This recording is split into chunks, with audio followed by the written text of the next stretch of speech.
Are you a 6 to 7 figure revenue generating business owner who is craving more ease, more alignment, and definitely more profit in your business? Well, guess what?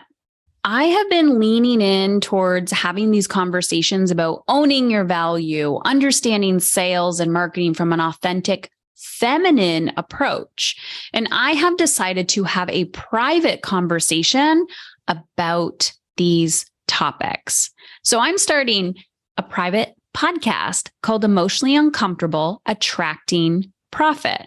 So head on over to Heather Chauvin, CHAUVIN.com/profit, PROFIT.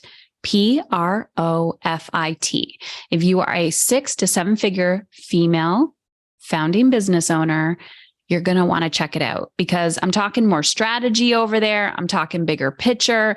These are conversations that I've not yet had on the Emotionally Uncomfortable podcast. Go over there, check it out, and we'll see you on the inside. So the world fell out for me, out from underneath me on December 23rd, 2015. Our family was busily preparing for the holiday season. And we had just gotten an email with the news that our oldest daughter had severe learning disabilities in both reading and math. And she also had undiagnosed, very severe attention deficit disorder. She was in grade 6 and couldn't read past a kindergarten level. Her ability to hide in the school system was now gone. She couldn't read a chapter book. She couldn't complete a math word problem. And by all accounts, she was being left behind. In that moment, I felt like I had failed her. I had done all the things that I thought I was supposed to do. Parent-teacher meetings, I volunteered in her classrooms, I bought her books, I read her books, I cooked with her to help her learn math, and all of this effort suddenly seemed all for nothing. As I tried to recover from the feeling of the floor falling away, the weight of the world kind of settled in on my shoulders, and I felt lost, like an explorer in the woods with no map, compass, and no way to find my way out. This holiday season, she asked for a book for Christmas, and I got to tell you, I was pretty surprised. And on January 5th this year, I woke up to a text from her that said, "I don't think I've ever read a book this fast in my life, Mom. I love it, and it's so good." I sat there reading the text, tears leaking from my eyes. I was filled with joy and pride and all of the emotions as I read this message from her. The 7 years of extra tutoring, driving around, doctor's appointments, new schools, learning about accommodations, neurodivergent learning, medications, how to study, how not to study, all the flashcards we went through, suddenly seemed like it had paid off. Our daughter is now currently living on her own, studying in university, and actually reading a book for fun. 7 years ago, I just never thought this would be possible. I love it. Yeah. What is the emotion that comes up for you when you keep reading? Well, not when you keep reading the story, when you read the story. Yeah,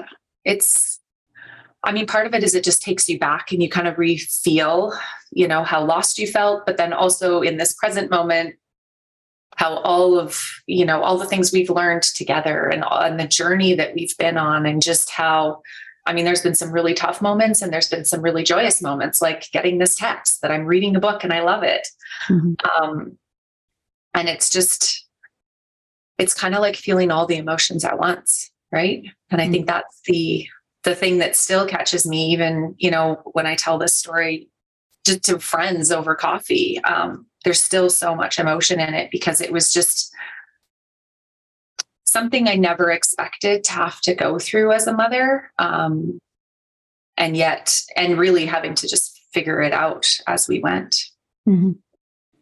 And it brings up a lot of, it reminds me of like that hero's journey that everyone talks about. And, I'm all about being emotionally uncomfortable. Yeah. But it's like that, I was calling it the mess to success. But when you're in it, when you are in it And I say there's no back doors. And especially when it has to do with your children. I mean, if it's yourself or someone else, you're like, it's a tough day, I'm going to give up. And then you just don't return. But when it's a child, you're like, damn it, I can't give up. Totally. Yeah. And that was it. It was like, I'm so lost and I have to find a way out, and whatever it takes. And it took a lot of really emotionally uncomfortable conversations to navigate that 7 years, between my partner and I, with the schools, with work, with her, with everybody in our lives, even our family, right? She was the first and continues to be the only diagnosed neurodivergent kid in our kind of immediate family unit. And still to this day, it's so interesting because people who aren't in the space, really, you don't have any idea what it's like to navigate the system with these challenges. Mm-hmm. And would you say it's like an invisible neurodivergent? Totally. Yeah, totally. She seems, everybody that meets her just thinks she's the most pleasant. And I mean, this was a part, but what I've learned in the journey is girls are often undiagnosed, can be undiagnosed into adulthood, because usually behavior is not the issue. And with boys, it tends to come out more in their behavior. So they are more disruptive, more rambunctious, they can't sit still. And with our daughter, it totally wasn't like that. It was, she was the helper in the classroom. She'd take attendance, she'd clean up, she'd, do all of the things to keep herself busy, just not learn because she couldn't. Yeah. It's fascinating. It is, and so people that meet her just think she's lovely, and to this day, when we tell school teachers that had her in those primary years, because we have younger children in the same schools, and they're just like, we had no idea. Like even the teachers had no idea. Mm-hmm. They could tell that something was a little bit off. Yeah. But nobody thought it was to the degree that it was. How do you feel this has shaped your daughter for the better?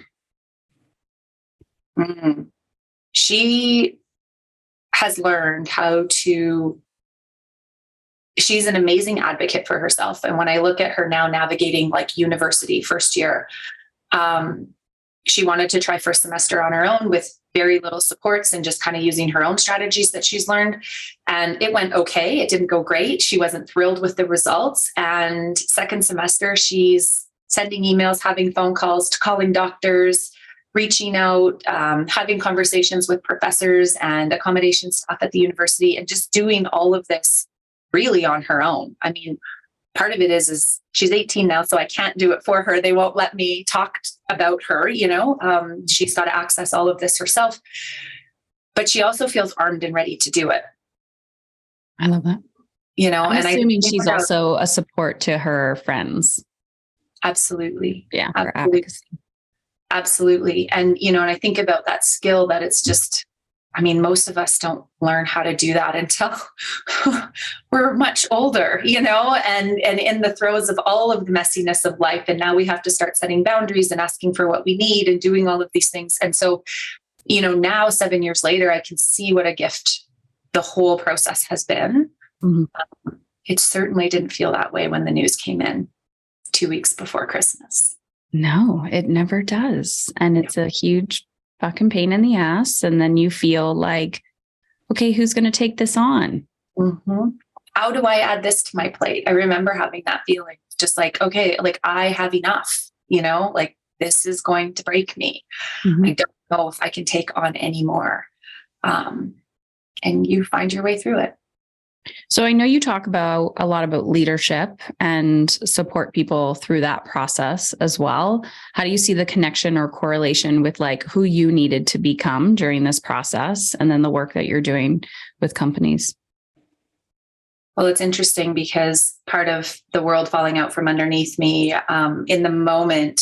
So we had a nanny and some support in the family at the time because my husband and I were both working full time.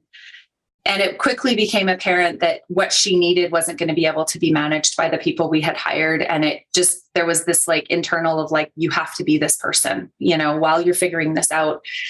And I remember having like a total utter meltdown in the middle of a public lunch, cafeteria place with my husband. We had met downtown, and I just was like, I have to quit my job. And I think I'm going to quit my job today. And he's like, whoa, like, what are we doing? And I was just like, I have to be this person for her. Like, I need to do this. I don't know what it's going to look like. Of course, he's like, whatever you need, like a little bit terrified at the time. And I went and had a conversation with my leader at the time. And it was so amazing because I went in ready to quit. And he's like, just take a leave of absence. We'll figure this out. I get it. We don't want to lose you. So it was this perfect blend of just like him meeting me where I needed to be met. He brought a lot of empathy to that conversation. I ended up taking a 10-month leave of absence, spent a lot of time in a coffee shop with nothing to do. And as a high performer, like go, go, go kind of person who'd worked full time and raising 3 kids and all the things, I suddenly had an abundance of time on my hands. And I was like, what am I going to do with myself?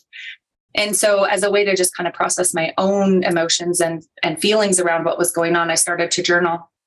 And I ended up sharing some of the things I was writing with a mentor at the time. And she's like, this is a book and you need to like finish this. And that ultimately became the book that I published in 2017. It was that whole period was just the catalyst to the work that I do now, which really is about allowing ourselves to to have emotions, to be feeling human beings, because we all are.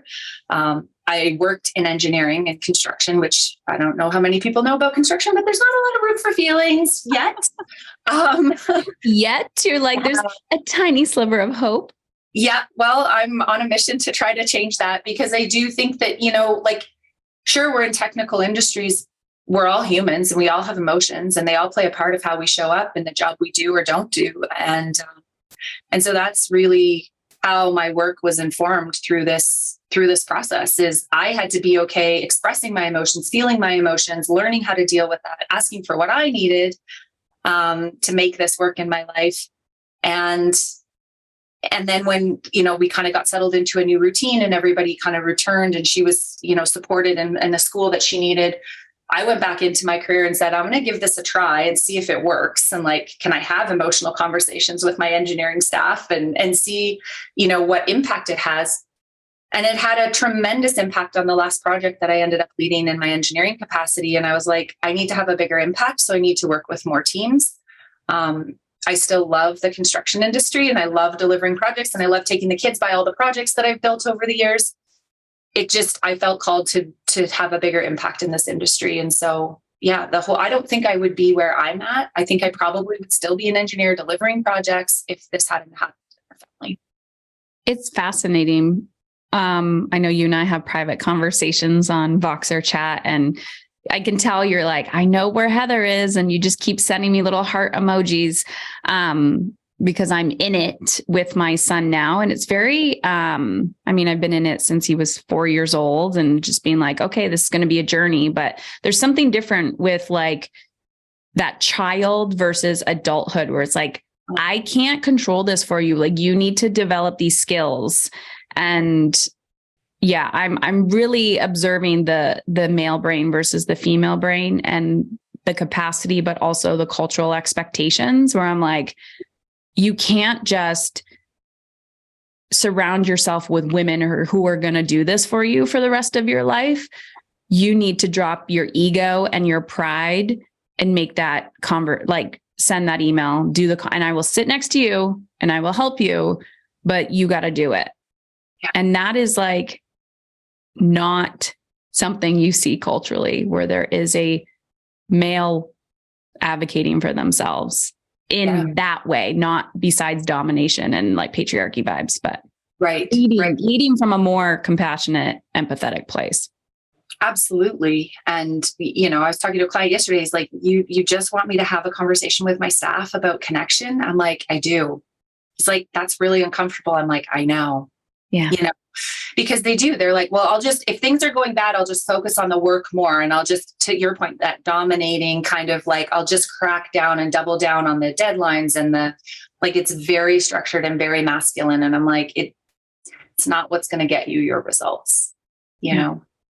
And it was super hard. Like last semester, watching her not utilize all of the supports that were available and really want to try to give it a go on her own. I mean, it was a big shift. She moved out of home. She's in an apartment by her, with a roommate. She's in university. She's got to get herself up for class and out the door and cook all her food and do all the things. As moms, we know how much work that is.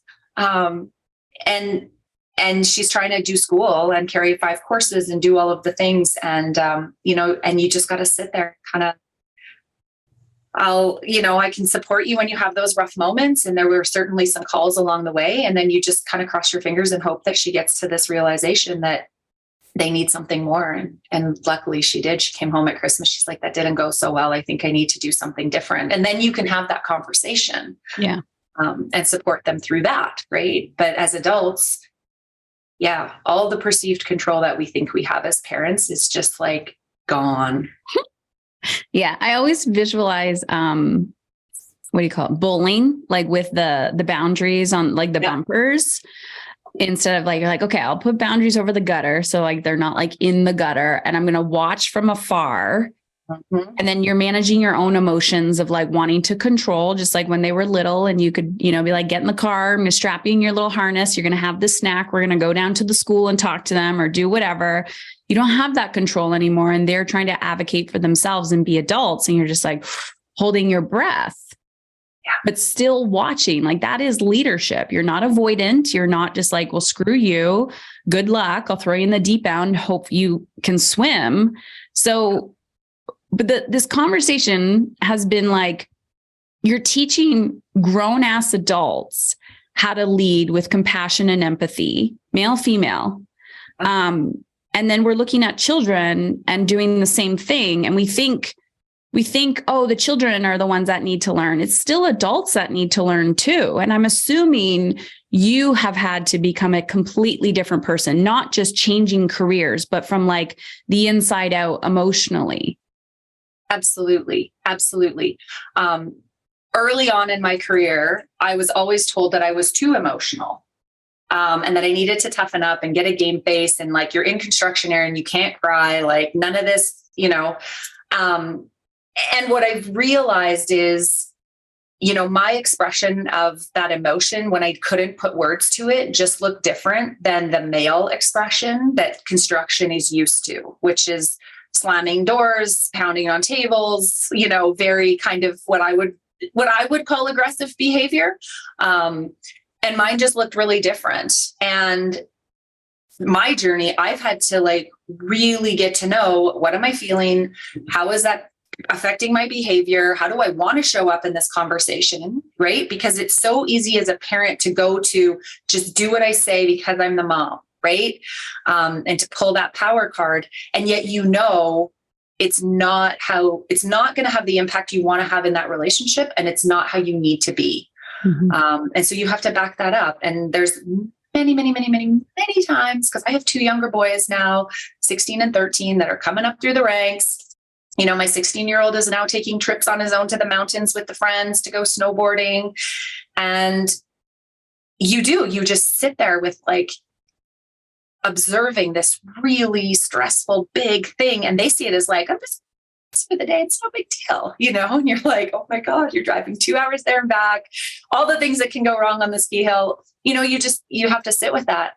And then really think about, how do I want to show up in this conversation? What are my own emotions that I'm bringing in?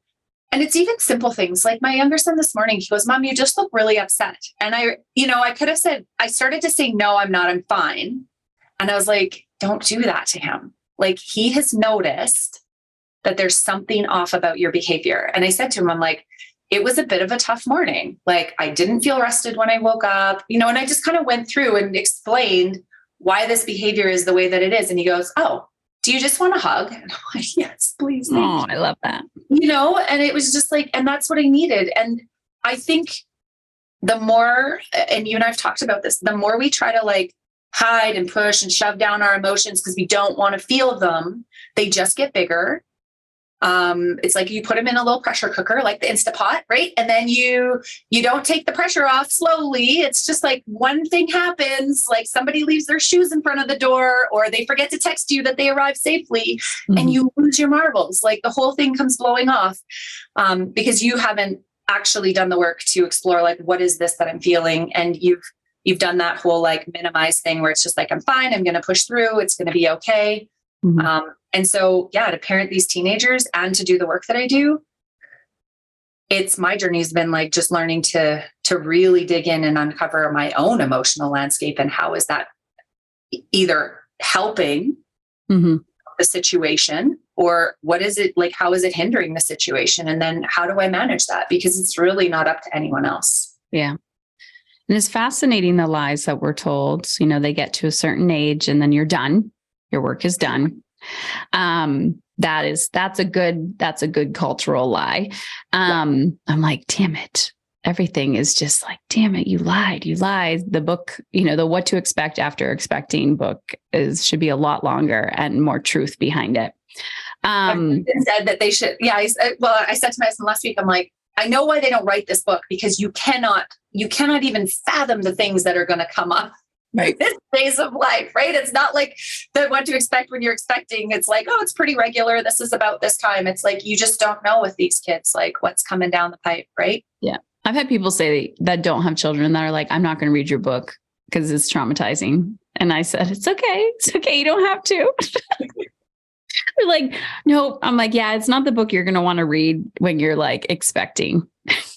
Be like, what do the identity crisis, the this. It's like, yeah, but that's what makes you who you are. And that's the resiliency piece. That's the human journey that people are trying to perfect, where it's like, at the end of the day, you just have to learn to like find that space of grace within yourself and lead in alignment with how you want to feel, knowing that, are we going to fuck up our children? Sure. But I don't, unless you're not intentionally trying to do it, it's part of their human experience, and everyone has their own spiritual journey. Absolutely. Your analogy about the bowling lane, my mom always used to say, my job is to keep you shiny side up between the guardrails of life. So if you think about a car, you want it to be shiny side up and on the road. And I'm like, that just comes back to me now as I'm raising these kids. I'm just like, oh my gosh, yes. Like, they're going to hit the guardrails of life, keep them shiny side up. And just moving forward. I don't know when in my journey or career I realized that becoming a conscious parent made me a better leader. But it was when I started attracting women who were like, okay, this is showing up at home. And I'm like, yeah, but you're also doing this, like leading your teams. Absolutely. So what do you see? I know you talked a little bit about what you said to the gentleman the other day, but what else you see? No, I see very similar things. People will come in and be like, okay, this is happening in my team at work. And I'm like, okay, we'll start to work on that. And then, we're in the work and in the thick of it. And they're like, okay, I just had this most amazing conversation with my daughter or my son or my spouse or my mom or, whatever personal relationship they're kind of using. And I have started to also weave, I don't just tell stories about like corporate life and corporate leadership when I'm teaching and training organizations. It's like this stuff applies at home, and I use everything I learned corporately at home and everything I'm learning at home corporately, because you're right. We're leading in all of these places, and we have to learn to lead ourselves first. Mm-hmm. What have you noticed in the last few years post-COVID? Because I feel like when I'm learning about leadership, they're like, hey, we can't like pretend that we're robots anymore. So what are you seeing in organizations? Same thing. They're just like, okay, we're going to come back and everyone's going to come to the office and we're all going to just go back to the way that it was. And we're not dealing with the feelings, right? We're not dealing with how difficult for some people COVID was. If you had little kids trying to work from home, I mean, that was traumatizing. If you've now got bigger kids, or, now you have the little kids because you had kids during COVID, like flexibility conversation, all of these conversations need to be had, and they have nothing to do with the work. like the content of what widget you're building or delivering. It has everything to do with who you are as a human being, what you need to thrive, how you're feeling about these things. And a lot of companies just like flip the switch. Like one week we were at home working, whatever. And the next week you're just expected to be in the office 5 days a week. Right. And I know that's how we went into COVID, right? It was a pretty dramatic change.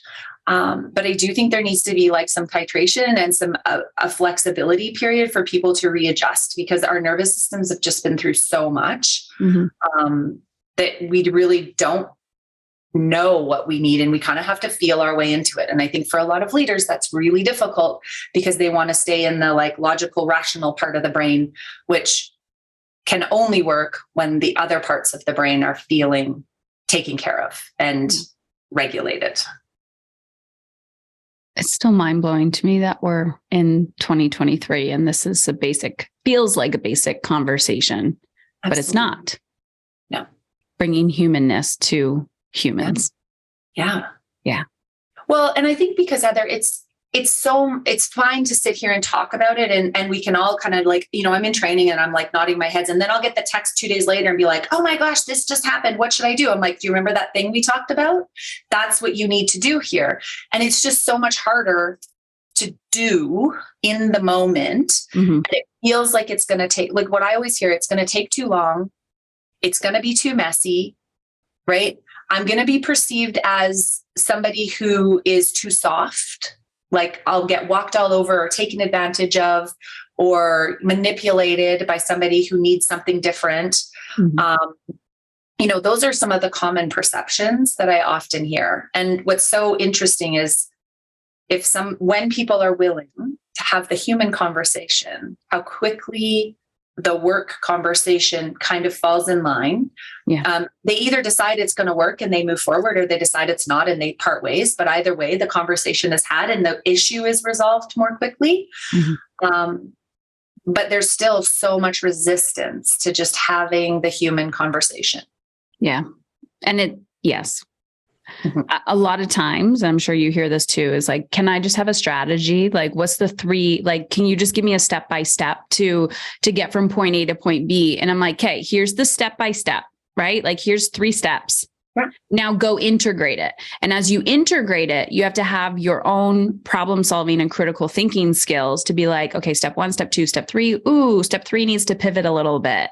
And like, that is where the magic happens. There's no life in a box or strategy that someone else is going to give you where it's like, boom, boom, boom, which is why we need support and integration and brainstorming and having those like, try it. You might fail. Have that conversation and be like, oh crap, that did not go as planned. Now I need to have another conversation. Now a boundary needs to be set. So much of relationships. Yeah. And I think corporately, we still have this mindset of, we just need some training, which is that strategy piece you're talking about, right?